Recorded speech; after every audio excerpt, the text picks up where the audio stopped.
शुभ प्रभात। सभी बच्चे जल्दी से आ जाइए, इस लाइव सेशन को ज्वाइन कीजिए ताकि हम ये जो करंट अफेयर दिसंबर 17, 18, 19 और 20 का पार्ट 2 है, पार्ट 1 में कर चुका हूं। तो ये जो सेशन है ये आपके लिए काफ़ी इंपॉर्टेंट होने वाला है। इस सेशन में हमने यहाँ तक का जो ये करंट अफेयर था वो कर लिया है और ये सुबह 6 बजे वीडियो आती है। जो भी बच्चे इस वीडियो को फॉलो कर रहे हैं, इसके अलावा ये जो क्लास है ये क्लास आपको सुबह 6 बजे देखने को मिलती है। इसके अलावा शाम को क्या होता है, 8 बजे एक और क्लास भी होती है। ये पेड क्लासेस है और इसके चार्जेस काफ़ी मिनिमम रखे हुए हैं, जिसमें हम हिमाचल प्रदेश का जितना भी होलिस्टिक जीएस सेक्शन होता है एग्जाम के लिए वो करते हैं। तो जितने भी बच्चे हैं जल्दी से आप जुड़ सकते हैं। और आज का ये जो करंट अफेयर है वो आपके सामने है। आप देख सकते हैं कि अर्जेंटीना है उसने हाल में ही फीफा वर्ल्ड कप जीता है और फ्रांस को हराकर ये जीता है। मैं कल भी आपसे बातचीत कर चुका था इस बारे में कि इस सबसे ज़्यादा विश्व में देखे जाने वाला जो खेल है वो फुटबॉल है। आज हम यहाँ पर देखेंगे, ये कल भी हमने बातचीत की थी और आज भी देखेंगे, ये जो जहाँ पर जिस जगह पर ये मैच खेला गया वो जगह दोहा थी और दोहा का जो स्टेडियम लुसेन स्टेडियम था वहाँ पर ये फीफा विश्व कप खेला गया। ये 2022 में हुआ और इसमें जो अर्जेंटीना था उसने फ्रांस को हराया। ये हमारे लिए इंपॉर्टेंट है। आगे जो देखते हैं, आगे चलिए। अगर हम बातचीत करेंगे तो अर्जेंटीना के जो स्टार लियोन्स मेसी ने गोल के बाद गोल करके क्या किया,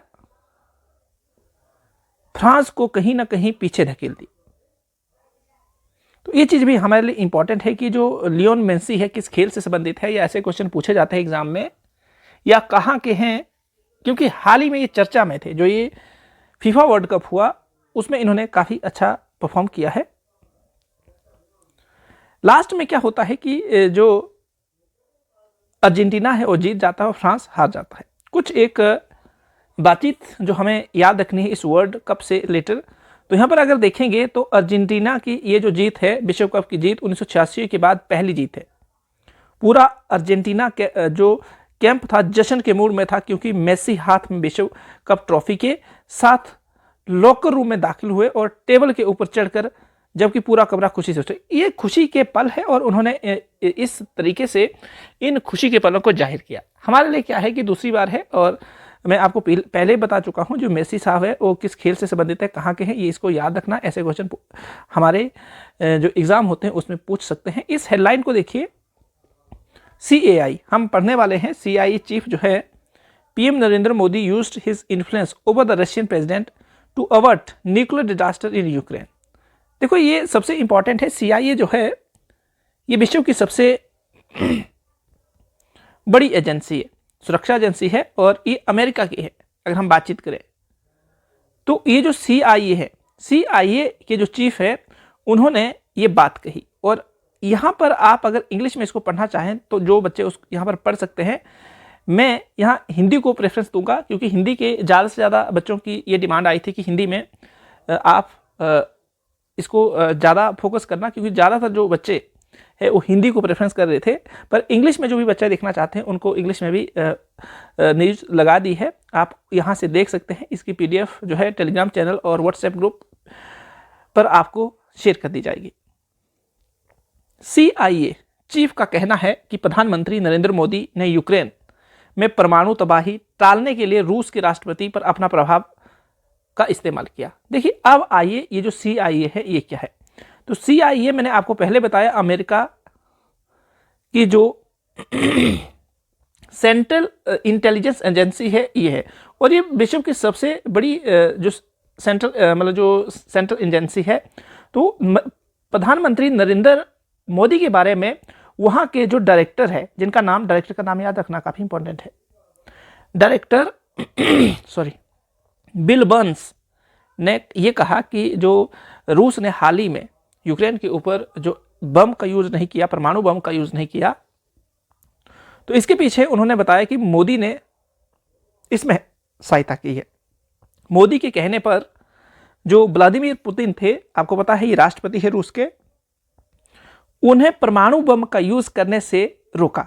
तो ये चीजें हमारे लिए क्या है, इंपॉर्टेंट है। इसे हम जो इंडियन फॉरेन पॉलिसी उसमें भी इंडिकेट कर सकते हैं कि हाल ही में कहीं ना कहीं CIA का जो एक स्टेटमेंट है उसने ये प्रूव कर दिया है कि भारत की जो विदेश पॉलिसी है पूरे वर्ल्ड के अंदर क्या है, कहीं ना कहीं एक मित्रता की तरफ जाने वाली है, मित्रता को बढ़ावा देने की पॉलिसी है। तो ये था, आपको अच्छे से पता है यूक्रेन और जो हमारे रूस मतलब जो यूक्रेन और रूस है वहाँ पर अभी जो संघर्ष था वो प्रयासरत था और अभी भी सिचुएशन उतनी अच्छी नहीं हुई है।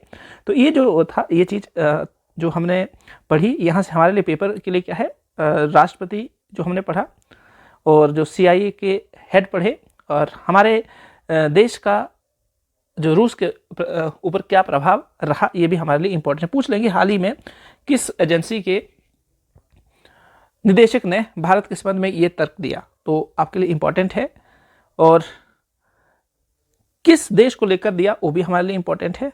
यहाँ पर देख सकते हैं, India Sri Lanka to start passenger ferry service between the Puducherry Kankesanthurai port in the Jaffna district next month. देखिए ये भी एक श्रीलंका और भारत के बीच में एक फेरी सर्विस होने वाली है, ये इंपॉर्टेंट है अपने आप में ही, यहाँ से आप देख सकते हैं। पर भारत और श्रीलंका के बीच में ये जो पुदुचेरी और कंकेतथुराई बंदरगाह के बीच में नौका सेवा शुरू करेंगे, तो हमें यहाँ से क्या क्या चीज़ें सीखने के लिए मिल रही है। एक तो जाफना आपको अच्छे से मिल रहा है और पुदुचेरी जो हमारा एक UT है, और पुदुचेरी कंकेतथुराई बंदरगाह के बीच ये सेवा शुरू होगी। अगर आप अच्छे से जानना चाहते हैं तो हाल ही में किस देश के साथ भारत ने फेरी सर्विस शुरू करने की बातचीत की है, तो ये जो है श्रीलंका है। श्रीलंका के बीच में ये सारी सर्विस दी जाएगी और ये जाफना जो है आपको अच्छे से पता होगा, इस श्रीलंका में देखने को मिलेगा।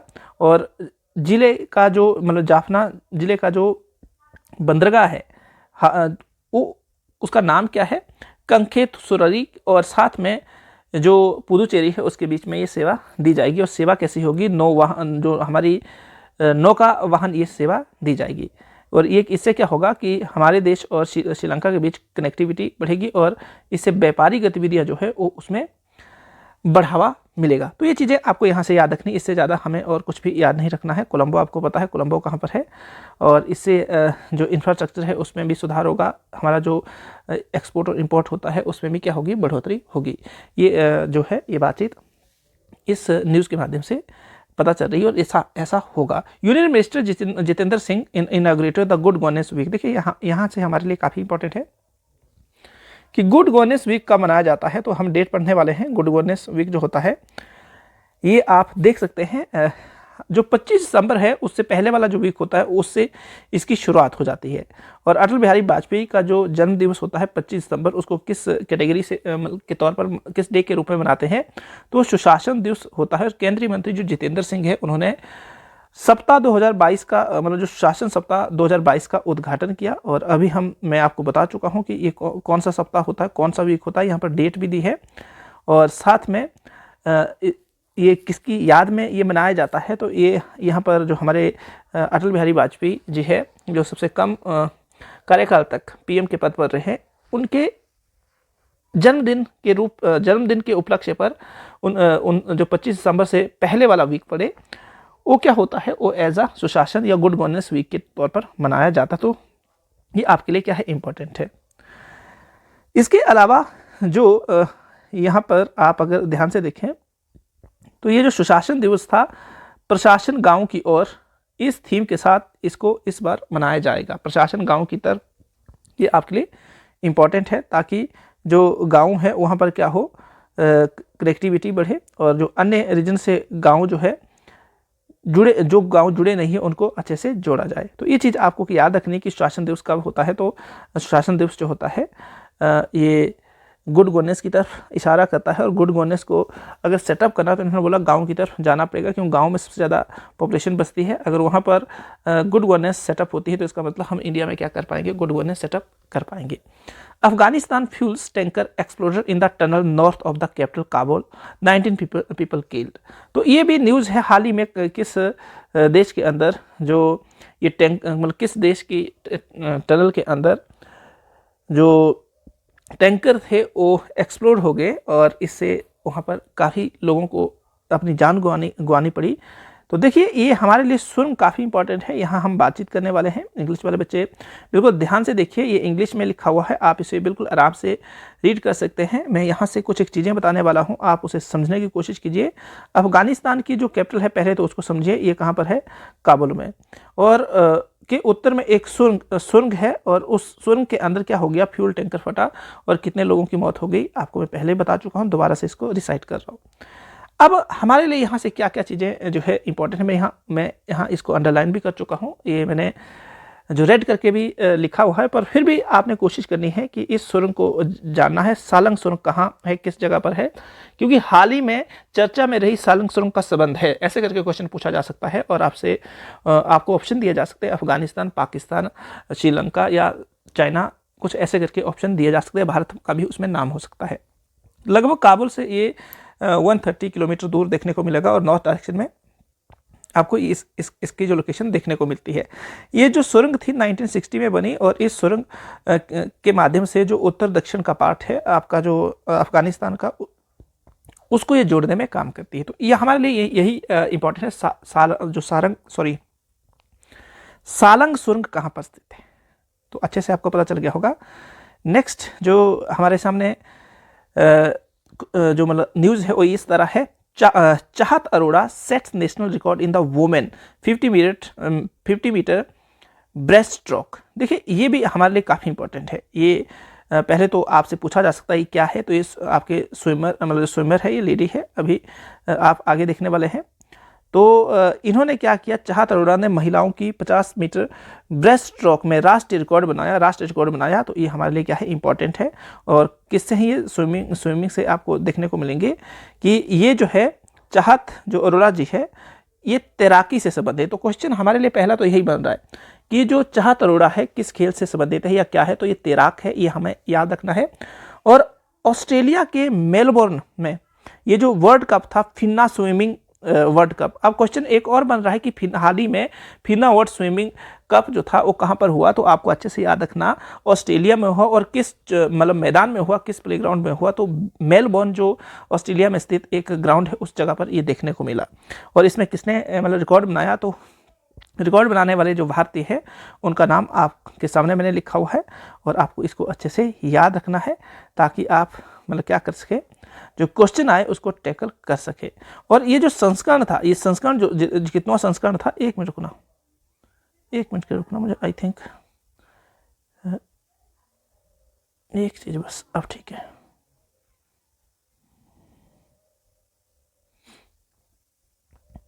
तो जो ये हमने यहाँ से सीखा, जो तैराक है वो कौन है, हमारे चाहत शर्मा जी है, हमारे चाहत अरोड़ा जी है, लेडीज है।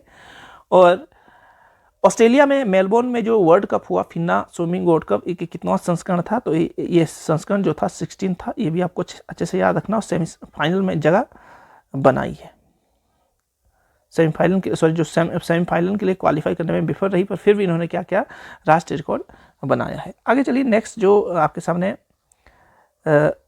न्यूज़ है वो है VPPM sports minister congratulate Indian team for the winning T20 world cup for the blind. देखिए ये भी काफ़ी इंपॉर्टेंट है कि हाल ही में किस देश ने जो ये ब्लाइंड वर्ल्ड कप होता है वो जीता है, तो ये इंडिया ने जीता है। और जितने भी हमारे ग्रेट पर्सनैलिटी है, जैसे अनुराग ठाकुर जी है, PM मोदी जी है और अन्य जो प्रमुख ग्रेट पर्सनैलिटी है, उन्होंने क्या किया, उन खिलाड़ियों को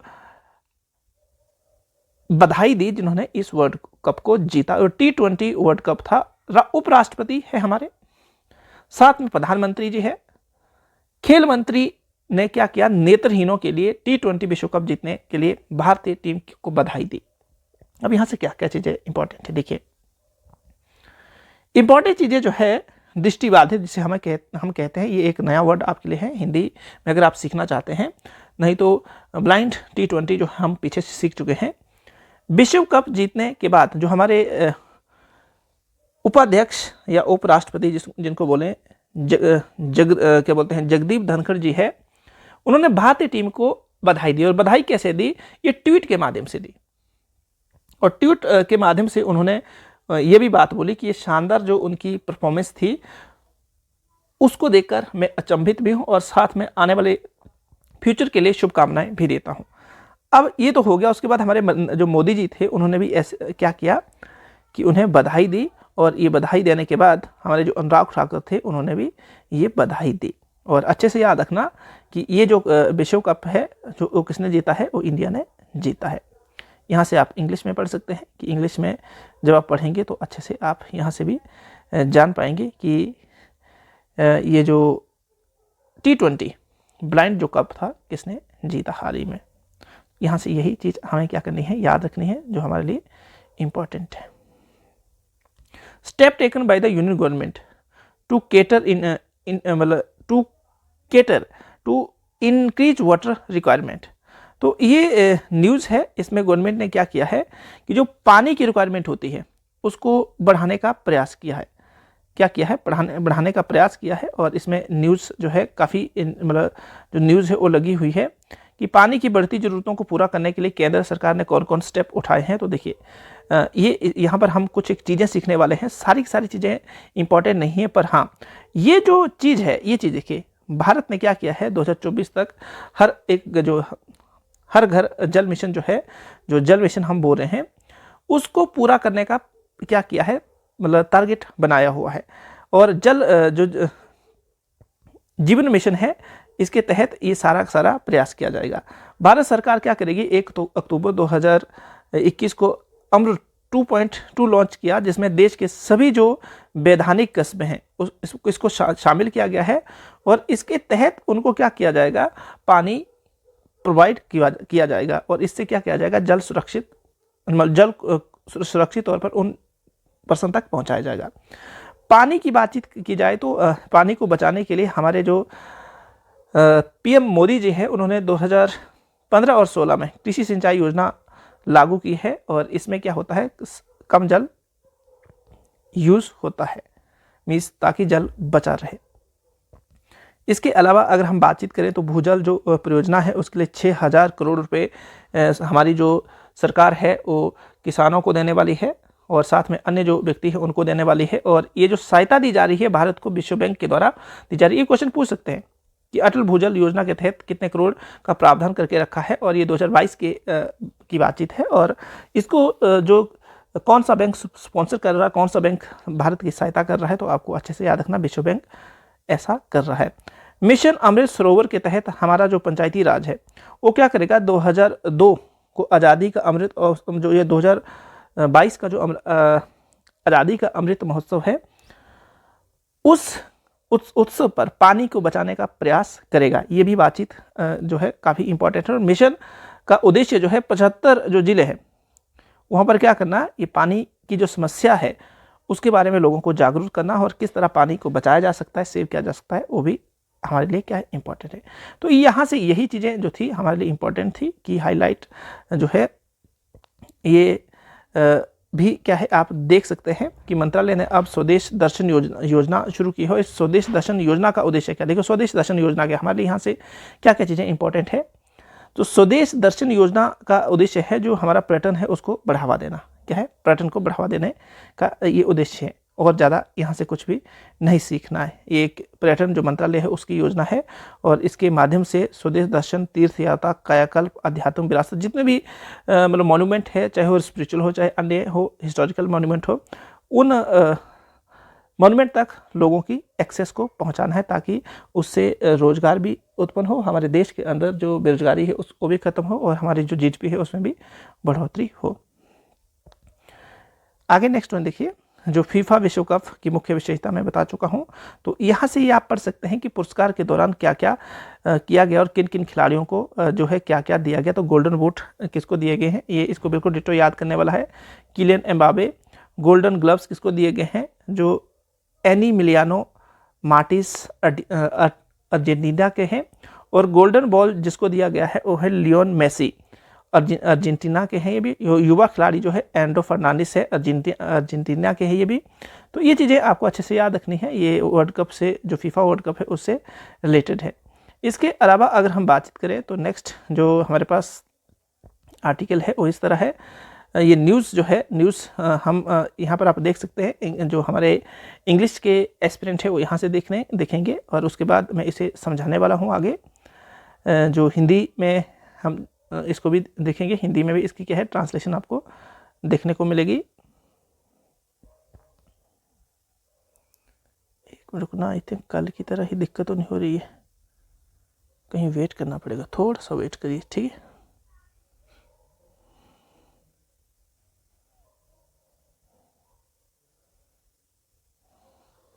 चलिए इस एक मिनट, एक्चुअल में आई थिंक आगे न्यूज़ जो है लगी है कि नहीं लगी, लगी तो है पर एक मिनट रुकिए। अब इस तरह है, आप देखिए आगे जो आर्टिकल है इसके बारे में हम चर्चा करने वाले हैं। तो ये आर्टिकल जो है प्रधानमंत्री विरासत का संवर्धन योजना है। इसके तहत कई योजनाएं आप पढ़ेंगे कि जो हमारे अल्पसंख्यक मामलों के मंत्रालय द्वारा प्रधानमंत्री कौशल को काम कार्यक्रम को अपलिफ्ट करने के लिए कई योजनाओं के जो क्षेत्र है उसके बारे में वर्णन किया, और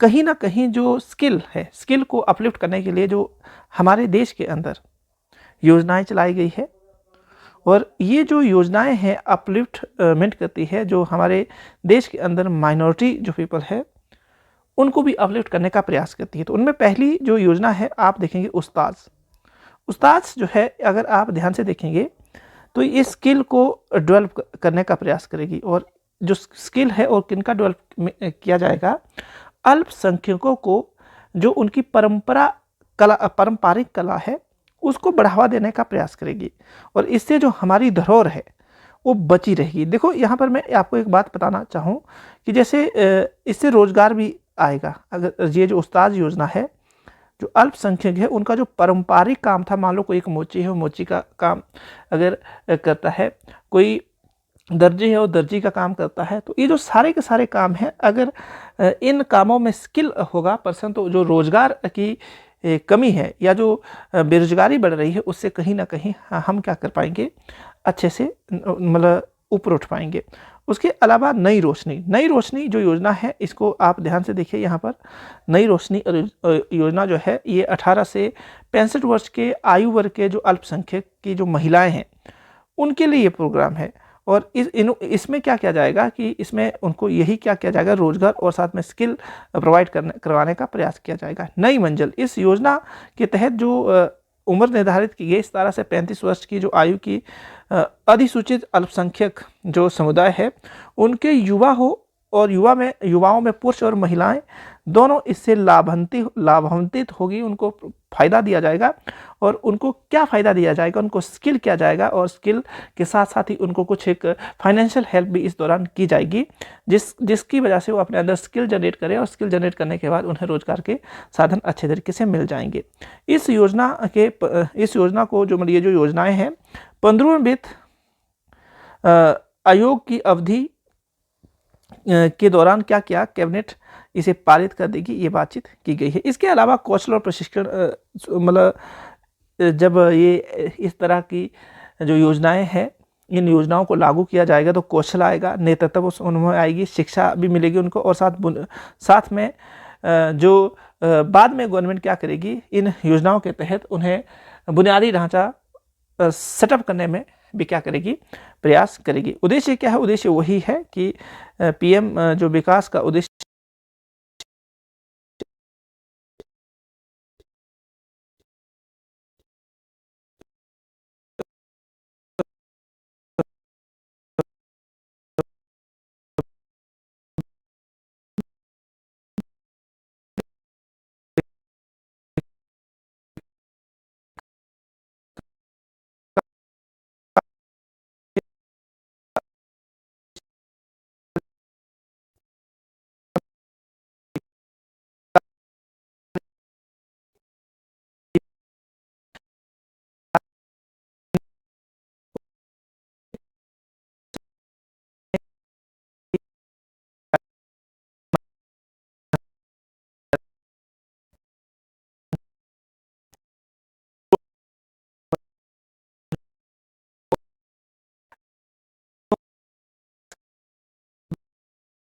इसी का जो पार्ट है हुनर हाट, जो ये हमारे सामने योजना है, इसके तहत क्या करना है? इसके तहत मास्टर और कारीगर जो है, मास्टर जो कारीगर है उनको विशेषज्ञ बनाना है, और ताकि वो बाजार में क्या करें, इंडिपेंडेंटली रोजगार के साधन उपलब्ध करवा सकें और खुद भी क्या करें, रोजगार में इंडल्ज हो सके।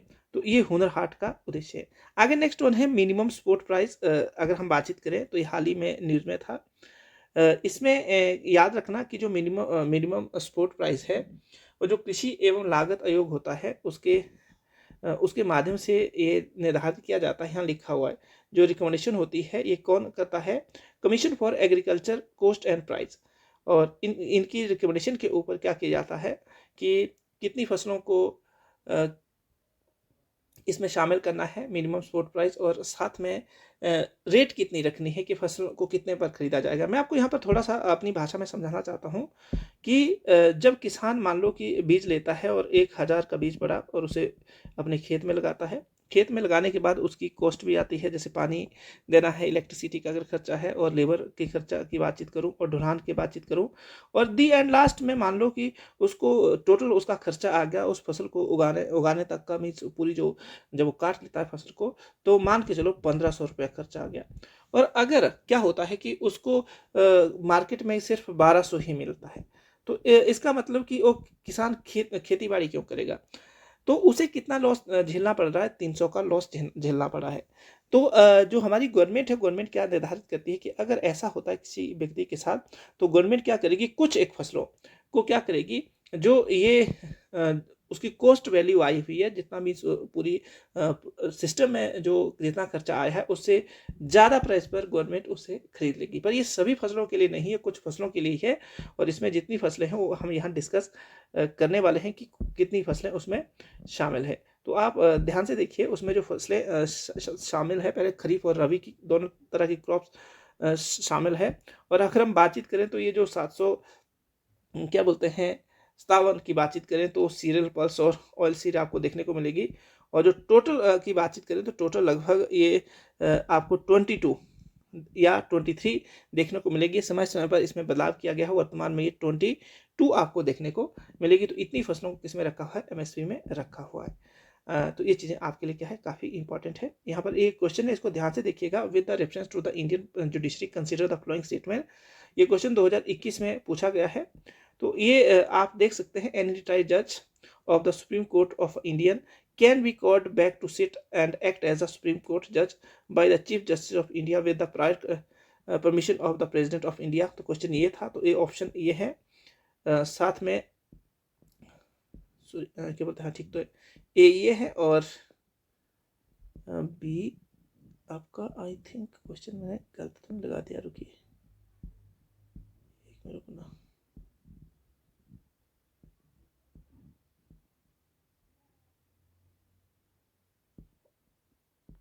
इसको आप क्या कीजिए, इसको आप एक नंबर मान लीजिए, एक, और इसको 2 मान लेना, ठीक है। फिर उसके हिसाब से आंसर करने का प्रयास करना। ऊपर वाला क्वेश्चन है, ऊपर वाला क्या है क्वेश्चन आपको देखने को मिलेगा। हाँ, अब ठीक है। तो जब आप आंसर करेंगे तो आंसर यहाँ देख सकते हैं और इसको आराम से पढ़ भी सकते हैं। इसके बारे में पूरा का पूरा ये डिटेल दे के रखा है। ये क्वेश्चन आप यहाँ से कर सकते हैं। उसके बाद ये हिंदी में आपको देखने को मिलेगा। भारतीय न्यायपालिका के संबंध में निम्नलिखित कथनों पर विचार कीजिए। तो इसको सिर्फ नंबरिंग डालना मैं भूल गया हूँ। इसे हम क्या करेंगे, ए नंबर दे दीजिए, या 1 और 2 कर दीजिए, उसे बी दे दीजिए। फिर आपका क्वेश्चन क्या हो जाएगा, फिर क्वेश्चन आपका बिल्कुल सही हो जाएगा। फिर या 1 2 दे दीजिए, क्योंकि नीचे 1 2 लिखा है, तो इसको आप 1 और 1 मिनट रुकना, इसको क्या कीजिए, आप 1 नंबरिंग दे दीजिए और इसको 2 दे दीजिए, और फिर उसके हिसाब से क्या कीजिए, इसको सॉल्व करने का प्रयास कीजिए। अब आपकी सारे के सारे पैटर्न बन गए। और यहाँ पर ये लिखा हुआ है कि भारतीय न्यायपालिका के संदर्भ में तो विचार कीजिए, कौन सा सही है ये बताना है, कौन सा सही है यही बताना है। तो यहाँ पर आप इसकी एक्सप्लेनेशन भी देख सकते हैं कि ये सारा का सारा क्या है, ब्यौरा आपको देखने को मिलेगा। आप देख सकते हैं। आगे नेक्स्ट वन देखिए, ये क्वेश्चन है, कंसीडर द फ्लोइंग। तो Aarogya Setu, CoWIN, DigiLocker, Diksha, which one above are built on the top of the open source digital platform। तो यहाँ पर आपके ऑप्शन है इसको हिंदी में भी देखिए, हिंदी में भी क्वेश्चन लगाया होना मैंने, आई थिंक ये क्वेश्चन होगा जी। ये समझ नहीं आ रही कि शायद PDF बड़ा है या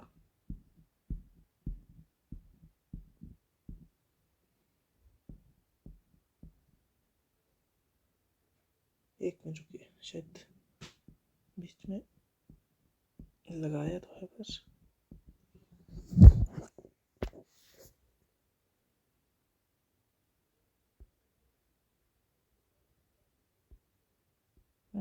ये यही ये आई थिंक इंग्लिश में ही है, ठीक है, इंग्लिश में ही है। अब आगे जो है इसको देखिए, वायु प्रदूषण पर विश्व बैंक की रिपोर्ट। तो वायु प्रदूषण पर विश्व इसी का जो पार्ट है हुनर हाट, जो ये हमारे सामने योजना है, इसके तहत क्या करना है, इसके तहत मास्टर और कारीगर जो है, मास्टर जो कारीगर है उनको विशेषज्ञ बनाना है, और ताकि वो बाजार में क्या करें, इंडिपेंडेंटली रोजगार के साधन उपलब्ध करवा सकें और खुद भी क्या करें, रोजगार में इंडल्ज हो सके। तो ये हुनर हाट का उद्देश्य है। आगे नेक्स्ट वन है मिनिमम सपोर्ट प्राइस। अगर हम बातचीत करें तो ये हाल ही में न्यूज़ में था। इसमें याद रखना कि जो मिनिमम सपोर्ट प्राइस है वो जो कृषि एवं लागत आयोग होता है उसके माध्यम से ये निर्धारित किया जाता है। यहाँ लिखा हुआ है जो रिकमेंडेशन होती है ये कौन करता है, commission for agriculture cost and price. और इनकी रिकमेंडेशन के ऊपर क्या किया जाता है कि कितनी फसलों को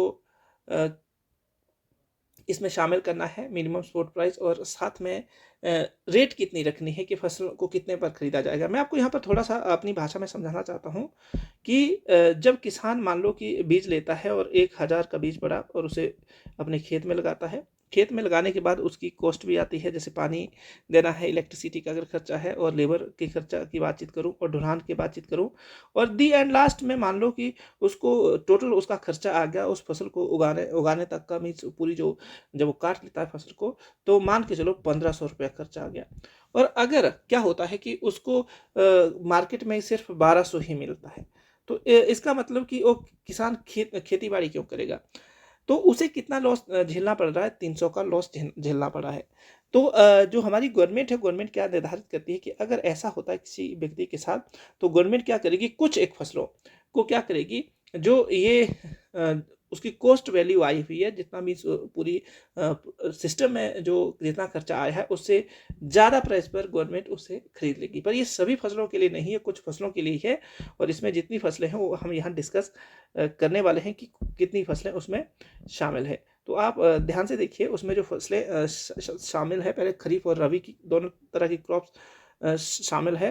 और अगर हम बातचीत करें तो ये जो 700 क्या बोलते हैं 57 की बातचीत करें तो सीरियल पल्स और ऑयल सीड आपको देखने को मिलेगी। और जो टोटल की बातचीत करें तो टोटल लगभग ये आपको 22 या 23 देखने को मिलेगी। समय समय पर इसमें बदलाव किया गया है, वर्तमान में ये 22 आपको देखने को मिलेगी। तो इतनी फसलों को किसमें रखा हुआ है, MSP में रखा हुआ है। तो ये चीज़ें आपके लिए क्या है, काफ़ी इंपॉर्टेंट है। यहाँ पर एक क्वेश्चन है, इसको ध्यान से देखिएगा। With the reference to the Indian judiciary consider the following statement. ये क्वेश्चन 2021 में पूछा गया है। तो ये आप देख सकते हैं, एनी रिटायर्ड जज of the supreme court of Indian can be called back to sit and act as a Supreme Court judge by the Chief Justice of India with the prior permission of the President of India। तो question ये था, तो ये option ये है। साथ में क्या बोलते हैं, ठीक तो ए ये है, और बी आपका आई थिंक क्वेश्चन मैंने गलत तो लगा दिया, रुकिए एक मिनट रुकना।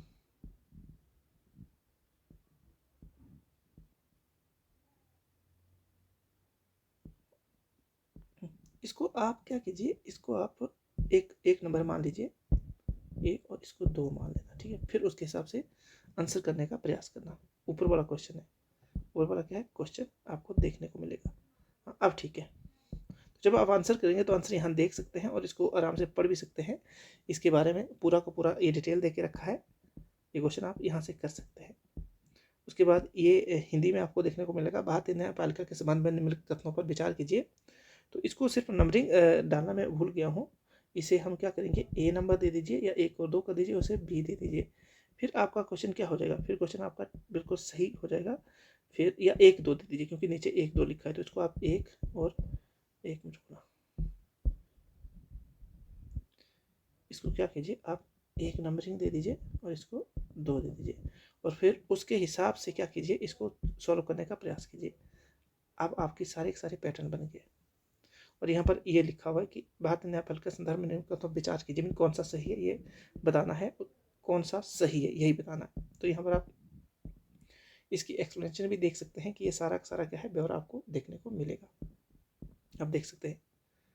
आगे नेक्स्ट वन देखिए, ये क्वेश्चन है, कंसीडर द फ्लोइंग।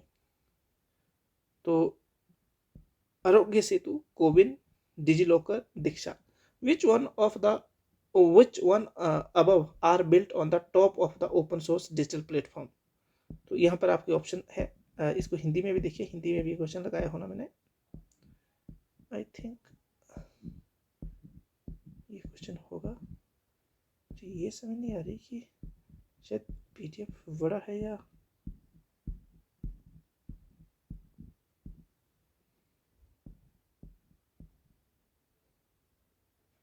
एक मिनट रुकिए, शायद बीच में लगाया तो है बस।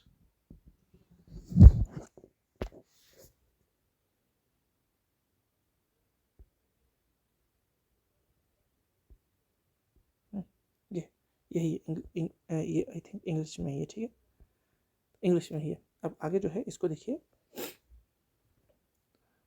वायु प्रदूषण पर विश्व बैंक की रिपोर्ट। तो वायु प्रदूषण पर विश्व बैंक की रिपोर्ट क्या है, ध्यान से देखना।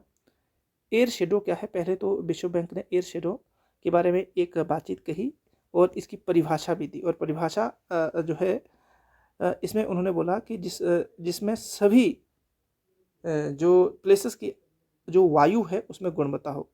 और इसके अलावा अगर हम बातचीत करें तो वायु प्रदूषण को रोकने के लिए हमारी जो गवर्नमेंट है उन्होंने क्या क्या प्रयास किए हैं, तो उसको देखिए।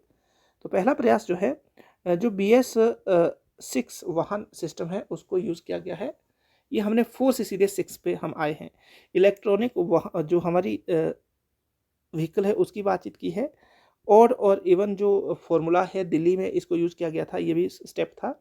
इसके अलावा जो हमारे वायु की गुणवत्ता को बनाए रखने के लिए जो पराली जलाने वाले किसान होते हैं उनको मशीनों की सहायता से इस पराली को निपटाने के लिए प्रेरित किया गया है। तो ये कुछ एक चीज़ें हैं, और अगर हम बातचीत करें तो ये 4 जो प्रदूषक होते हैं सभी स्थानों की जो वायु को क्या करते हैं, प्रदूषित करते हैं। अगर वायु में जो पार्टिकल होते हैं वो 2.5 हो 2.5 की पहचान की गई है, ताकि इसके आधार पर भी अगर इससे ज़्यादा हो जाएगा तो वायु क्या हो जाएगी, प्रदूषित हो जाएगी।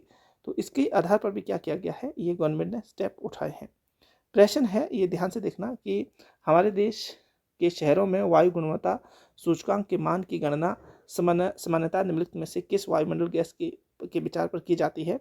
तो आपके सामने सारे के सारे ऑप्शन लिखे हैं, और फिर भी आपको आंसर भी दे के रखा है कि 2, 3 और 4। तो 2 इसको आप यहाँ पर 1, 2, 3 कंसिडर कीजिएगा। 1 ये हो गया, 2 ये हो गया, 3 मीन्स 1, 2, 3 ऐसे करके कंसिडर कर सकते हैं। उसके बाद आंसर आप आराम से कीजिएगा, क्योंकि यहाँ पर लिखा हुआ है बी। तो बी में क्या आ रहा है, अगर हम देखें तो बी में आपको देखने को मिल रहा है 2 means nitrogen oxide, 3 sulphur dioxide, और 4 में आपको मीथेन देखने को मिल रहा है।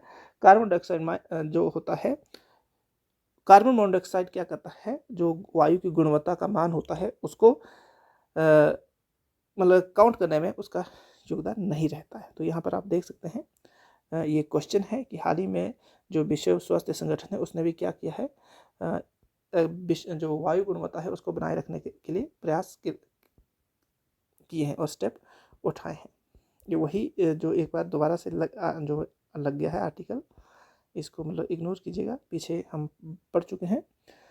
अब है सुप्रीम कोर्ट का हाल ही में एक डिसीजन आया है, और डिसीजन में उन्होंने बोला कि जो दंगे फसाद होते हैं, मतलब दंगे फसाद जो होते हैं उससे रिलेटेड है। तो 2002 के जो दंगे फसाद है और उसके बारे में उन्होंने बातचीत की कि 2002 के जो दंगे फसाद हुए थे तो आजीवन कारावास की सज़ा से लोगों को पहले ही वहाँ पर रिहा किया गया था।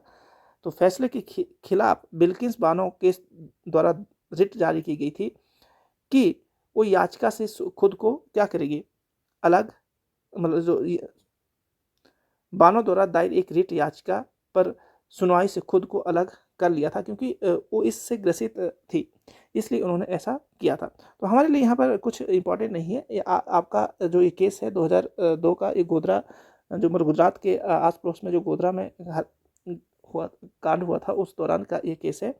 तो इस केस का संबंध किससे है? तो बिल्किस बानो द्वारा रिट जो जारी की गई थी, उसको उसकी सुनवाई को खुद मतलब सुनवाई से खुद को अलग रखने का उन्होंने प्रयास किया। तो यही चीज़ हमें यहाँ से याद रखनी है।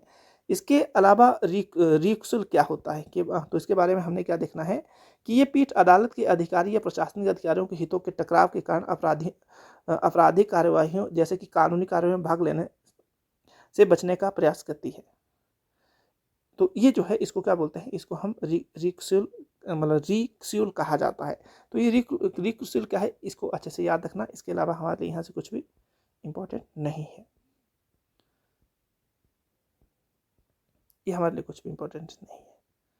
आगे नेक्स्ट वन है कि ONDC क्या है। तो ONDC जो है इसके बारे में आपको क्या पढ़ना है?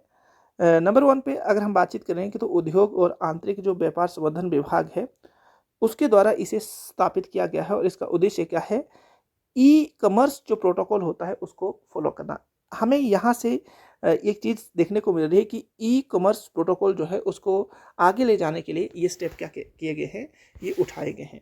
तो ये जो स्टेप है ये उठाए गए हैं, तो इसका तात्पर्य ये यही हुआ कि अगर जो कॉमर्स है, डिजिटल जो फॉर्म है, उसको अगर आप बढ़ावा देते हैं तो इससे क्या होगा?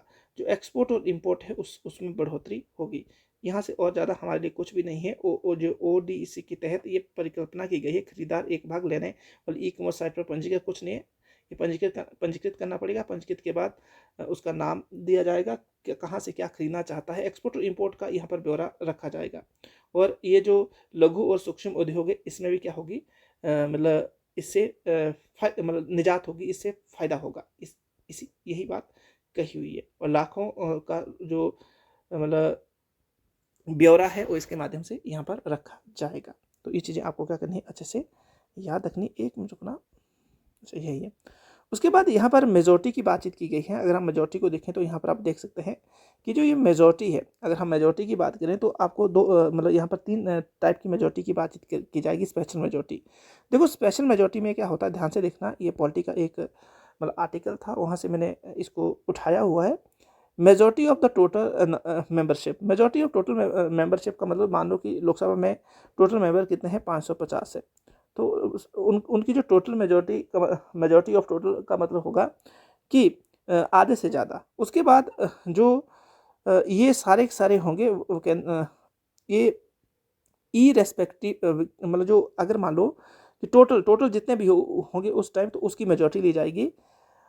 चाहे वो एब्सेंट भी हो तो भी नंबरिंग काउंट की जाएगी, तो भी नंबर काउंटिंग की जाएगी। मान लो कि 550 है तो ठीक है, नहीं तो इससे कम भी हो तो उसकी टोटल मेजॉरिटी ली जाएगी। Of each house and the majority of 2/3 of the member of each house present in the voting. देखो दूसरी बात क्या होगी, मान लो कि सेशन चला हुआ, सेशन चलते वक्त क्या हुआ है कि 100 ही सदस्य है, तो 100 का 2/3 और साथ में टोटल का जो उस वक्त सदस्य हैं उस सदन के कुल उनका टोटल का आधे से ज़्यादा, और जो उपस्थित है उसका 2/3, तो इसको बोलते हैं स्पेशल मेजॉरिटी।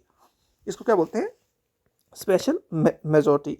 और स्पेशल मेजॉरिटी के थ्रू किस किस में परिवर्तन किया जाता है, तो ये परिवर्तन करने के लिए जो यहाँ पर चीज़ें लिखी हुई है ये आपको अच्छे से याद रखनी है। फंडामेंटल राइट, डायरेक्टिव प्रिंसिपल, इसकी बातचीत की जाती है। और साथ में जो नेक्स्ट जो इम्पोर्टेंट चीज़ है बोला है, ये स्पेशल मेजॉरिटी के थ्रू क्या किया जाएगा, इसमें परिवर्तन किया जाता है। For the removal of the vice president, और साथ में डिप्टी स्पीकर है लोकसभा के चाहे किसी के, तो उसके लिए क्या प्रोविजन करके रखा है कि उनको हटाने के लिए क्या करना पड़ेगा।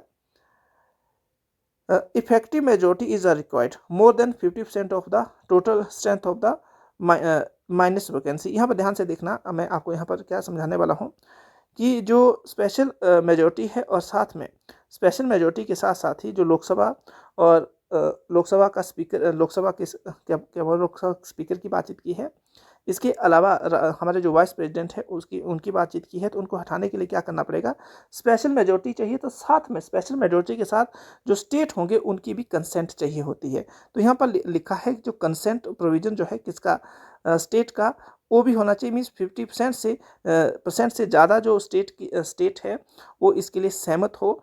ये बातचीत जो आएगी, ये बातचीत किस में आएगी, जो राष्ट्रपति को हटाना है, उपराष्ट्रपति को हटाना है, या अन्य जो स्टेट और सेंटर के जो रिलेशन है, जैसे कि डिसेंट्रलाइजेशन ऑफ पावर को लेकर बोले तो वहाँ पर कुछ परिवर्तन करना है, इस तरह के जो विषय हैं उसमें, तो तब भी ये स्पेशल मेजोरिटी वाला प्रोविज़न आएगा।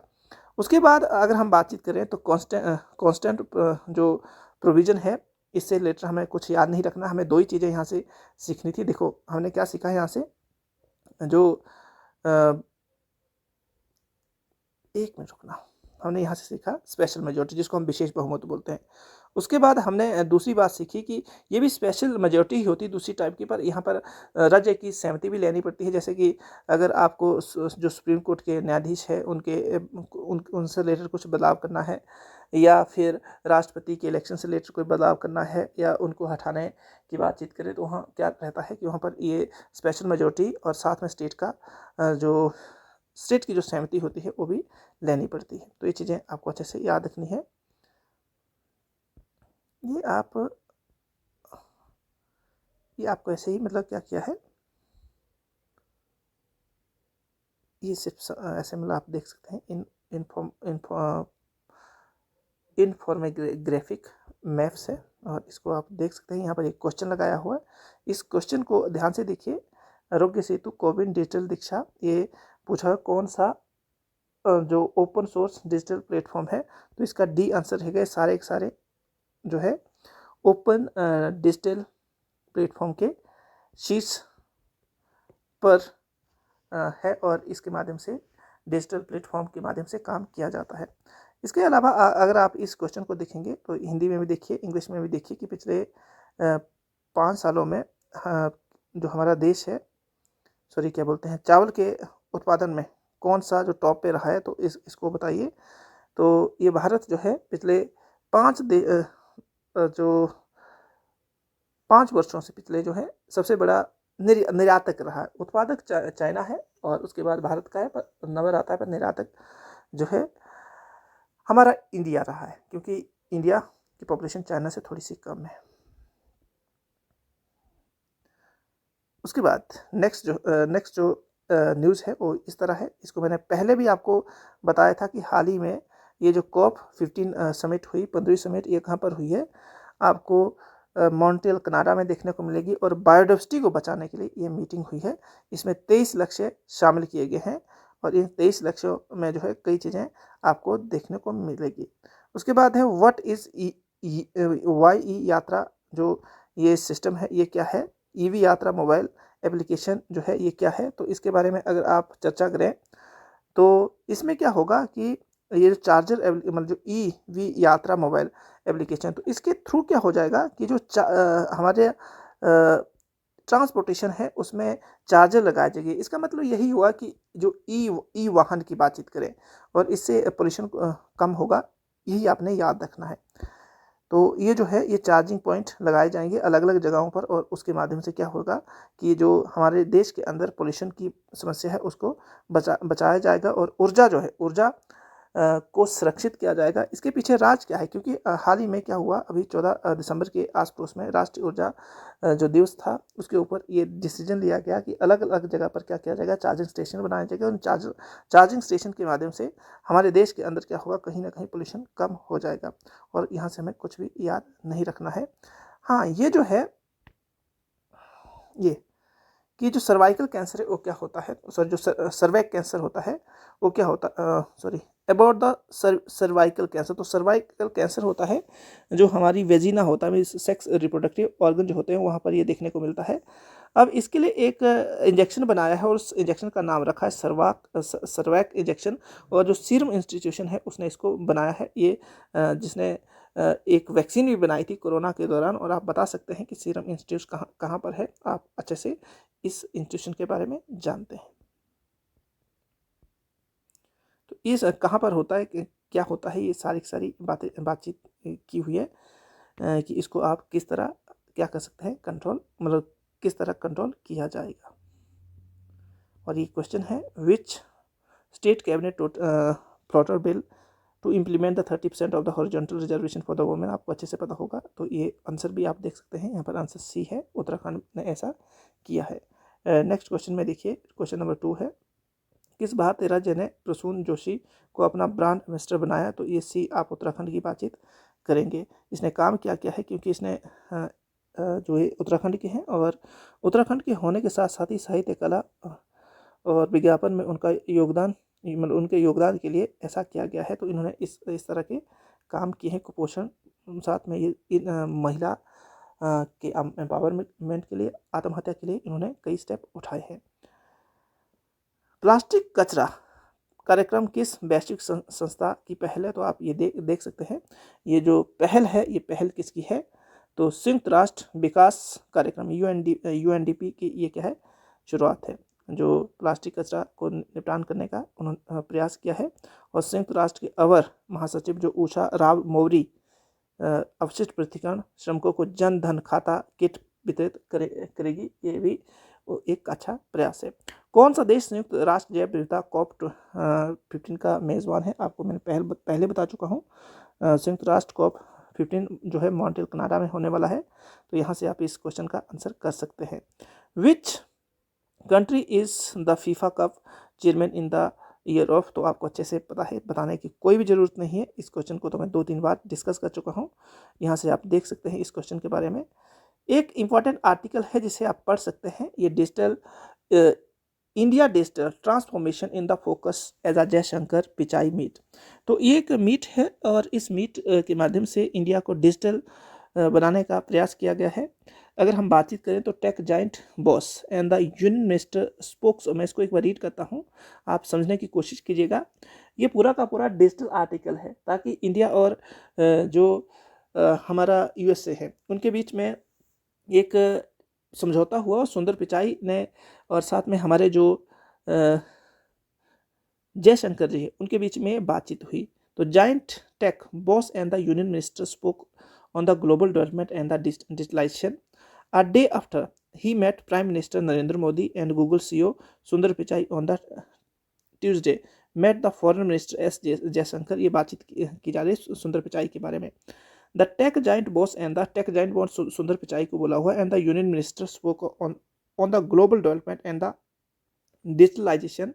Great to meet CEO Google and Alphabet Sundar Pichai today after. तो 2 चीज़ें यहाँ से आपको यहाँ से भी सीखने को मिल रही है कि जो गूगल के CEO है कौन है, तो वो साथ में अल्फाबेट के CEO कौन है, उनके बारे में आपको पता चल रहा है। और इनके साथ क्या बातचीत हुई कि जो ये हाई टेक्नोलॉजी है, उसको किस तरह भारत में भी यूज़ किया जाए, डिजिटल जो ट्रांसफॉर्मेशन है उसको कैसे इंडिया में इम्प्लीमेंट किया जाए। क्योंकि हमारे जो फाइनेंस मिनिस्टर थे, उन्होंने ये भी बात कही है कि 2047 तक इंडिया अगर डेवलप कंट्री बनता है, तो उसमें इनोवेशन और डिजिटल का काफ़ी ज़्यादा रोल रहेगा। तो ये चीज़ें आपको अच्छे से याद रखनी है। Thank you for greeting today PM Narendra Modi inspiring to see the rapid place of the technology change under the leadership. Look forward the continue our strong partnership and the supporting the G20 presidency. तो G20 presidency को देने के लिए भी उन्होंने thanks किया, और साथ में बोला कि हम इसमें भी ज़्यादा से ज़्यादा किसका यूज़ करेंगे, ज़्यादा से ज़्यादा यूज जो ये डिजिटल प्लेटफॉर्म है उसका यूज़ करेंगे, और ताकि इंडिया को क्या बना सके, हम एक प्रकार का हब बना सकें। तो ये बात उन्होंने कही है। इसके अलावा दूसरी बातचीत क्या हुई कि सुंदर पिचाई एंड साथ में जो ये हमारे जयशंकर जी है, इन्होंने इनोवेशन के बारे में बातचीत की, टेक्नोलॉजी को कैसे मोर एंड मोर इनोवेटिव बनाया जाए, और इसके माध्यम से क्या हो जाएगा, वर्क की एफिशिएंसी भी आएगी, और हम ह्यूमन जो प्रॉस्पेरिटी है उसको आगे बढ़ा पाएंगे और डेवलपमेंट की तरफ जा पाएंगे। तो ऑन मंडे क्या हुआ, गूगल जो इवेंट हुआ, और सुंदर जो पिचाई ने एक बात कही कि if you take example of US, the region start up the successful when they are the create something, they have the an access to 300 million something market. So it is easier to create the something which scale across the country. तो यहाँ पर सबसे important चीज़ उन्होंने ये बोली कि अगर अभी जो यूएस है पूरे वर्ल्ड के अंदर एक्सेस कर पा रहा है मार्केट तक, तो उसका कारण क्या है? उन्होंने डिजिटल प्लेटफॉर्म को अपनाया है। तो ये अगर इंडिया भी अपनाता है तो कहीं ना कहीं ये पूरी कंट्री के लिए क्या होगा? एक बेटर अपॉर्चुनिटी होगी। सुंदर Pichai said the Google for the India जो 2022 जो इवेंट था वहाँ पर इन्होंने ये बात कही। और यहाँ पर आपको कुछ एक जो टफ वर्ड है वो आप देख सकते हैं। यहाँ पर जो लिखा है, जैसे जाइंट लिखा है उसका विशाल लिखा है और साथ में एडजेक्टिव है ये huge, giant, special, large and gigantic, enormous, prosperity, समृद्ध, जिसका हिंदी में समृद्धि मीनिंग है। और नाउन लिखा है, नाउन है, और इसके जो कुछ एक आपको सिनोनिमस देखने को मिलेंगे, जैसे इन्फ्लुएंस है, फ्लोरिशिंग है और वेलफेयर भी है। उसके अलावा इनोवेशन का नवाचार मीनिंग होता है हिंदी में, नाउन है ये, फ्रेशनेस और मॉडर्नेस, मॉडर्निटी इसका आपको मीनिंग देखने को मिलेगा। ट्रांसफॉर्मेशन परिवर्तन होता है जिसका मतलब change, transformation and the variation, alternate and the shift इसका जो आपको मीनिंग देखने को मिलेगा। और मॉडिफिकेशन भी इसका मीनिंग होता है, क्रिएट होता है सृजन करना, और ये एक वर्ब है। और क्रिएट का मतलब एक तो क्रिएट आप इसके सामने है, और build, construct and the fabricate और फॉर्म, फ्रेम, ये इसके मीनिंग होते हैं। तो आई थिंक आपको अच्छे से ये बातें समझ आ गई होगी। अगर अच्छे से समझ आ गई है तो यहाँ से कुछ एक क्वेश्चन देख सकते हैं, ये देख सकते हैं, इसको मैं एक बार करवा चुका हूँ और आगे हम कुछ एक क्वेश्चन करेंगे। ये जो है ये हिस्ट्री के क्वेश्चन है, आप इसको जरूर देखिएगा, आंसर भी यहाँ पर साथ में दिए हैं। तो आपको इससे क्या होगा? काफ़ी ज़्यादा फ़ायदा होगा। ये आप सारे के सारे क्वेश्चन देख सकते हैं। इसको मैं एक बार करवाऊंगा भी, पर एक बार नज़र जरूर दौड़ाना, ताकि ये सारे के सारे क्वेश्चन आपके लिए क्या है? फ़ायदेमंद है। आप इन क्वेश्चनों को सारे को कर सकते हैं। एक बार रीड करिएगा, ये सारे के सारे क्वेश्चन जो है काफ़ी इंपॉर्टेंट है पेपर के लिए। और ये जो है +2 की जो हिस्ट्री की एनसीईआरटी की बुक है उससे ये उठाए गए हैं। धन्यवाद, जय हिंद। अच्छे से आप एंजॉय कीजिए और रिवीजन जरूर कीजिए। ये था आज का सेशन, मिलेंगे कल सुबह। धन्यवाद, जय हिंद।